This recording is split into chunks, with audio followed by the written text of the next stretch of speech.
अवैध प्लॉटिंग कारोबारियों पर कब गिरेगी गाज, प्रशासन मौन, जिम्मेदार कौन। बीते दिनों हमने न्यूज के माध्यम से आप सभी को बताया था कि किस तरह भूमाफिया या जमीन कारोबारियों की निशानदेही पर संयुक्त रूप से रामपायली और सिंगोड़ी पंचायत का कटंगटोला से जुड़ा हुआ हिस्सा है, जहां पर इन व्यापारियों द्वारा नियमों की धज्जियां उड़ाते हुए धड़ल्ले से जमीन क्रय कर पावर ऑफ अटॉर्नी के द्वारा प्लॉटिंग कर उसका विक्रय किया जा रहा है। आपको बता दें कि नियमों को ताक पर रखकर कारोबारियों द्वारा यह प्रक्रिया की जा रही है। नियमों की बात की जाए तो मध्य प्रदेश भू राजस्व संहिता संशोधन नियम 2011 के अनुसार विभिन्न प्रकार की धाराओं में अलग अलग तरह के मापदंडों का भू कारोबारियों को उपयोग करने की शक्ति होती है, लेकिन अधिकांश स्तर पर नियमों की धज्जियां उड़ाते हुए भूमाफिया गाड़ी कमाई कर रहे हैं। आपको बता दें कि जमीन की प्लॉटिंग करने से पहले टाउन एंड कंट्री प्लानिंग विभाग से लेआउट अप्रूव कराना होता है। उसके बाद प्लॉटिंग के समय निश्चित भूमि का 55% हिस्सा सड़क, नाली और गार्डन के निर्माण के लिए छोड़ दिया जाना होता है और भूखंड के शेष बचे 45% हिस्से की जमीन विक्रय के लिए निश्चित की जाती है।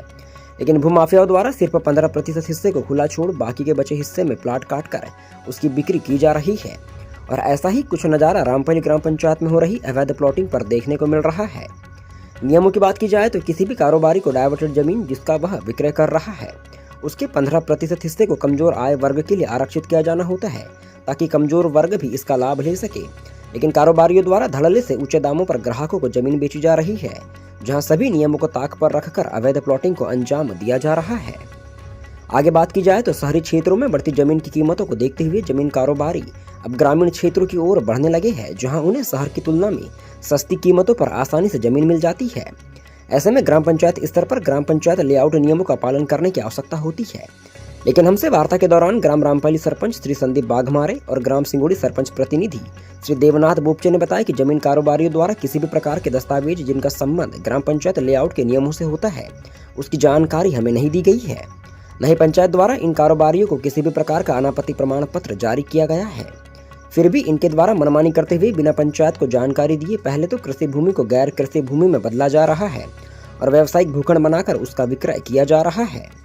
उन्होंने बताया कि पंचायत को बिना लिखित आवेदन दिए या जानकारी दिए कारोबारियों द्वारा अवैध तरीके से भरण की प्रक्रिया भी की जा रही है, जो कि नियमों के विरुद्ध है। उन्होंने आगे कहा कि ऐसी स्थिति में उनके द्वारा उच्च अधिकारियों से मामले की शिकायत कर उचित कार्यवाही करवाई जाएंगी। अब यदि पुनः नियमों की बात की जाए तो भू राजस्व नियमों के आधार पर कोई भी डाइवर्टेड जमीन या वह जमीन जिसको प्लॉटिंग कर बेचा जा रहा है वह नदी, नालों, बांधों या नहर के नजदीक नहीं होनी चाहिए। और यही रामपायली और कटंगटोला की सीमा में हो रही प्लॉटिंग पर गौर फरमाए तो कुछ प्लॉटिंग नाले से नजदीक है तो कुछ नदी से, जो कि नियमों के विरुद्ध है। इस संबंध में जब हमने वारासिवनी अनुविभागीय अधिकारी कामिनी ठाकुर जी से बात करनी चाहिए तो उनके द्वारा फोन नहीं उठाया गया, लेकिन फिर भी इस समाचार के माध्यम से हम सक्षम अधिकारियों को जानकारी देना चाहते हैं कि वे संबंधित मामले को संज्ञान में लेते हुए अवैध कारोबारियों पर उचित कार्यवाही करें। अब कृषि भूमि को व्यावसायिक दृष्टि से उपयोग करना, कमजोर आय वर्ग के लिए किसी भी प्रकार की भूमि आरक्षित न करना, भूखंडों का नदी और नालों से नजदीक होना, भूखंड का 45% हिस्सा खाली भाग के रूप में छोड़ना और भी अन्य चीजें जैसे भूखंड में आने वाले वृक्षों की कटाई, बिना अनुमति के बिजली के खंभों की शिफ्टिंग, ग्राम पंचायत स्तर पर कोई जानकारी न देना, ऐसे सभी बिंदु रामपायली में हो रही अवैध प्लॉटिंग की कमियों को दर्शाते हैं। जहां सक्षम अधिकारी अब क्या कार्यवाही करते हैं देखना बाकी रहेगा। तब तक बने रहिए पहला शब्द न्यूज चैनल के साथ। मैं संदीप बाघमारे, सरपंच ग्राम पंचायत रामपायली। सर, रामपायली ग्राम पंचायत में जो पंचायत के अंतर्गत जो प्लाटिंग हो रही है, इस प्लाटिंग के जो नियम है और उसके अंतर्गत जो पंचायत से एनओसी है या पंचायत से किसी प्रकार का इन्हें परमिशन लिया है क्या? नहीं, किसी भी प्रकार का कोई परमिशन नहीं लिया है इन लोगों ने। क्या आपसे कभी मिले कि परमिशन दीजिए हमें या एनओसी दीजिए? नहीं, आए थे एक दो लोग कि बोले भैया हमको परमिशन चाहिए, तो हमने बोले आप अपने पहले डॉक्यूमेंट्स जमा करिए और उसके बारे में जो भी नियम धर्म है आपको बताएंगे और उसके बाद आगे सोचेंगे उसमें। सर, ये जो उसके बाद वो वापस नहीं आए। पर ये जो प्लाटिंग हो रही है इस बारे में क्या कहना चाहेंगे आप? देखो, शुरू में तो अभी तक जैसे एक दो प्लाटिंग चालू हुई थी, है ना, वो लोग आए, उनको हमने बता दी कि भैया आप अपने डॉक्यूमेंट्स है, पट्टा है, पावती है, किसकी ज़मीन है, ये सब लेकर के आओ। उसके बाद वो वापस नहीं आए और उसके बाद ये बिगर जानकारी के इन लोगों ने प्लाटिंग कर ली अचानक भड़ाभड़। तो अभी आप लोगों के माध्यम से या प्रेस के माध्यम से, पेपर के माध्यम से जानकारी लगी तो इस मामले में अब आगे कदम उठाएंगे हम लोग।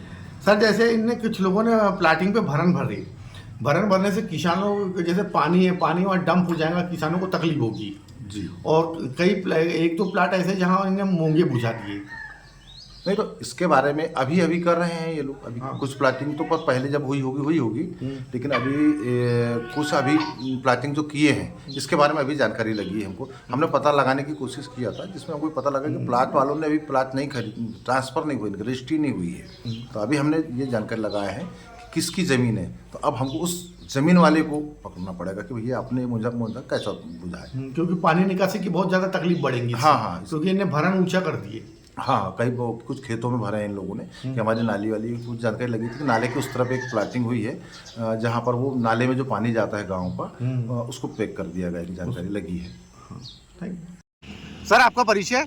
मैं डॉक्टर देवनाथ गुप्ते, सरपंच प्रतिनिधि ग्राम पंचायत सिंगोड़ी। सर ये आपकी ग्राम पंचायत के अंतर्गत जो प्लाटिंग हो रही है कटंगतोला और सिंगोड़ी, ये कटंगतोले में सर ये किस प्लाटिंग हो रही है? कि आपसे एनओसी ली गई, क्या आपसे परमिशन ली गई? और यहाँ पे जो है मूंगे बुझा दिए गए, खंबे हटा दिए गए, क्या आपसे इसकी परमिशन ली गई क्या? इसकी ना तो कोई परमिशन अभी तक ली गई है, जबकि नियमानुसार रहता है कि यदि कोई आदमी प्लाटिंग करता है तो भरने के पहले ग्राम पंचायत से एनओसी ली जाती है। वो ना तो एनओसी ली गई है, और चूंकि यहाँ पर एक हाईवे रोड से यहाँ पे पाइपलाइन जो बिछी हुई थी जो पानी का निष्कासन करती है, वो पानी के पाइपलाइन को भी यहाँ पर बूझ दिया गया है। और दूसरी बात कि यहाँ पर बिजली के जो पोल लगी हुए थे, जहाँ पर स्ट्रीट लाइन चलती है, उसको बिना परमिशन के वायरिंग को हटा के, पोल को हटाकर उसको अफरा तफरी करके आप पता नहीं किस हिसाब से वो अपना काम कर रहे हैं, उसकी जानकारी अभी तक ग्राम पंचायत को नहीं दी गई है। सर ग्राम पंचायत इस पर क्या संज्ञान लेंगे आप?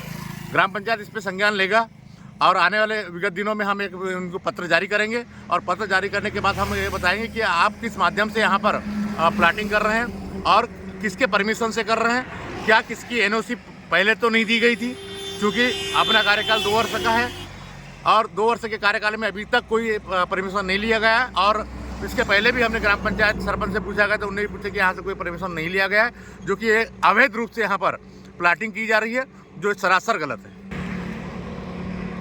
हाँ, चूँकि ये जो यहाँ पे जो प्लाटिंग हो रही है ये कृषि भूमि पर आधारित है, और यहाँ पर इसको अन्य तरीके से कमर्शियल बनाकर इस भूमि को प्लाटिंग करके इसका विक्रय किया जा रहा है, प्लाटिंग बनाई जा रही है, ये सरासर यहाँ पर ये पूरा गलत है। सर ये जो प्लाट है, इस प्लाट पे पेड़ भी कटे हुए हैं, पेड़ों की क्या परमिशन लिया गया? क्या आप इस पे क्या संज्ञान लेंगे और आप किस उच्च अधिकारी तक इसकी शिकायत करेंगे क्या? क्योंकि यहाँ पर जो पेड़ थे उस पेड़ को जो काटा गया है, ना तो उसका ग्राम पंचायत से कोई परमिशन लिया गया है, ना कुछ लिया गया है, और अवैध रूप से इसका प्लाटिंग यहाँ पर की जा रही है। अवैध रूप से यहाँ पर डंपर के माध्यम से यहाँ पर इसका भरण भराया जा रहा है, और इसको हमने संज्ञान में लिया है ग्राम पंचायत स्तर पर कि उसकी उचित कार्रवाई हम एसडीएम वारासिनी और जिला पंचायत बालाघाट को कलेक्टर महोदय को करेंगे।